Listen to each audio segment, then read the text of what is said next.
Каракол шаарынын тургуну 40 жаштагы Айзат Усенбаева бала кезинде авто кырсыгына кабылып, экинчи топтогу майып. Анысы аз келгенсип, Айзат айым майыптыгы бар 2 уулду дагы тарбиялайт. 2 балам инвалид, улуу балам эме ДЦП. 2009-жылы инвалиддикке чыкканбыз.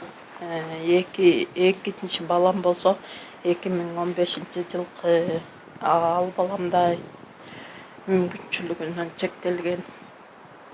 Ошо отставание развития деп 2020-жылы эмеге чыкканбыз, КПКга чыкканбыз. Өзүмдүн диагнозум общий диагноз менен чыккам. Жүрөгүм ооруйт, позвоночный грыжам бар. Анан ошо общий болуп экинчи КПК менен чыккам.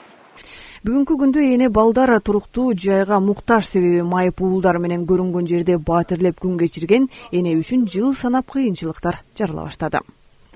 Өзүм иштебейм, себеби деген оор жумушка жарабаймын. Врачтар деген айткан 3 килограммдан ашык көтөрүлгөнгө болбойт деп, грыжам күчөп атат. Ошо баса албай калам, даже тиги үй шыпырганда белим калат да, кармап ийиле албай калам. Ошо анан баары эле иштебейсиңби дейт. Анан өзүмө нагрузка кылсам, эгер тиги коляскага отуруп калчудаймын да. Анан ошо себептен оор жумушка жарабайм, иштебейм.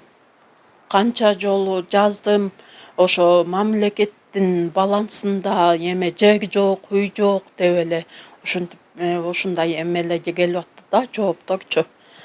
2011-2010 бери эле жазып келем. Үйүм жок, ушундай инвалид балдарым бар деп эле жазып келем, өзүм инвалидмин деп. Эч кандай жардам кылышкан жок. Ал эми кыйынчылыкка кептелген бул үй бүлөгө кааладагы эмгек, социалдык камсыздоо жана миграция башкармалыгы тамак-аш жана кийим-кечилерден жардам берип турарын аталган башкармалыктын жетекчиси айтат. Ал дагы атайын жазылган долбоорлор менен гана ишке ашат.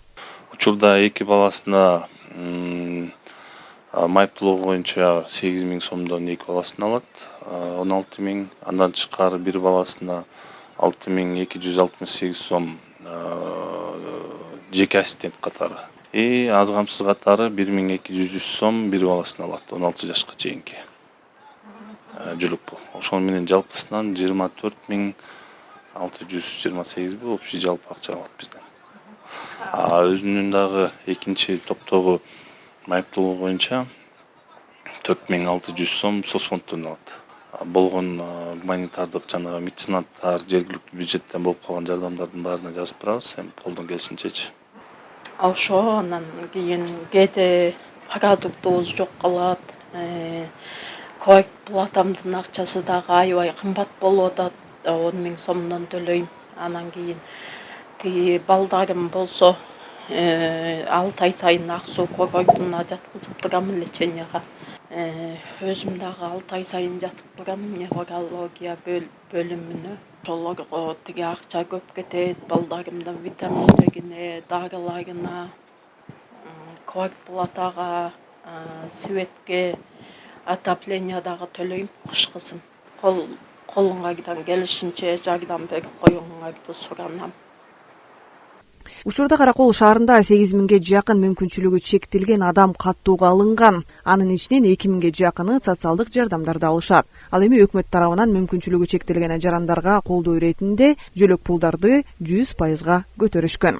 Алтынай Рыспай кызы, Нурзин Урманбетов, Илич Касейинов, Атайын Скөл маалымат жаңылыктары үчүн Каракол шаарынан.